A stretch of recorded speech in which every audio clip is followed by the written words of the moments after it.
Good morning to you, viewers. Good afternoon, good evening, whatever time of the day you are watching us. Today, we shall be discussing Honorable Patrick and some of his explosive interviews. If you are new here, consider subscribing to my channel and turn on the notification bell so you get notified whenever we post new updates. God bless you.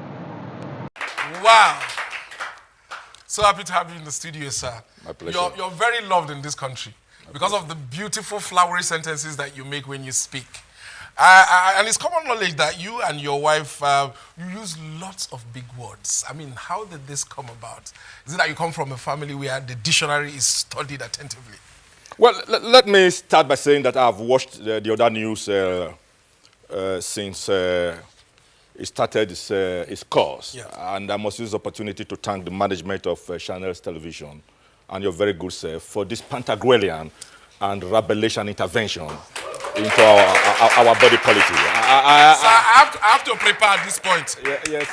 I have to prepare for the bullets that you'll be dropping. I have no doubt at all that the master satirist, Professor Olantoji Dare, will be very proud of what you are doing. Yeah. Having said that much, I am not unaware at all that my idiolate has provoked extreme reactions. Fanatical defenders and lovers, and very toxic and acerbic objurgators. How many people really read? True. And those who read, what do they read? So, if after putting my nose to the grindstone for a period of iron, or for donkey years or a month of Sundays, like I still do, whereas my objurgators are immersing themselves in a voluptuous and Epicurean aqua of Instagramming, Yeah. Sir, I will not. WhatsApping, Yes. Facebooking, Yeah. Snapchatting, Yeah. pepper souping, Yes. goat heading, Yes. isyewulizing, and big starting. And they expect me to vocalize in platitudes and jejunities? How does that become my onus probandi to unravel what they stigmatize as my Sphinxian conundrum? No. Okay, Bakasi. Then I will pretend Can that I will pretend that I understand most of that, and move on to the next one. Let us get into some serious stuff, which is your terrain, politics. Recently, everybody has been clamoring that we switch from the unitary system to true federalism. What is your take? My take is sancta simplicitas. Okay.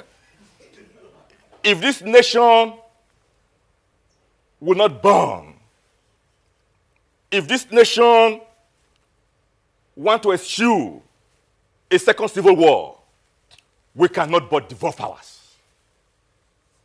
And that is why it came to me as a sign of maniacal bewilderment that the National Assembly that was supposed to provide leadership and seize the historical momentum to devolve powers from the Santa Claustic federal government, this needs to be weaned off. You spoke in the past about President Buhari, prosecuting political vandals and trying to drag, the ship from the Bermuda Triangle and bringing us back to where we should be. It's 2 years gone. Do you think we are heading the right direction? Of course, yes. Those who bestirred themselves in toxic animadversion against the President Muhammadu Buhari's and APC's federal government in the last 2 years must take immutable cognition of the fact that at the time the APC and the president came on board, Nigeria suffered from a state of economic radiculopathy, social sciatica, and political dystopia. It was not going to be easy in less than 2 years, to bring about a transmutation and transmogrification into a state of El Dorado. The president and the APC campaigned under a triangular wicket. One, security. Two, the fight against corruption. And three, the economy.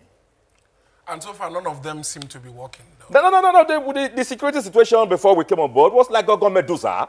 Are you saying it's better now? It has been pulverized. It has been degraded. Boko Haram, the Boko Haram menace today is in a state of tatterdemalion, highly degraded. But they're still killing, though. Yeah, but of course, yes. But not as we met it. That you will agree with.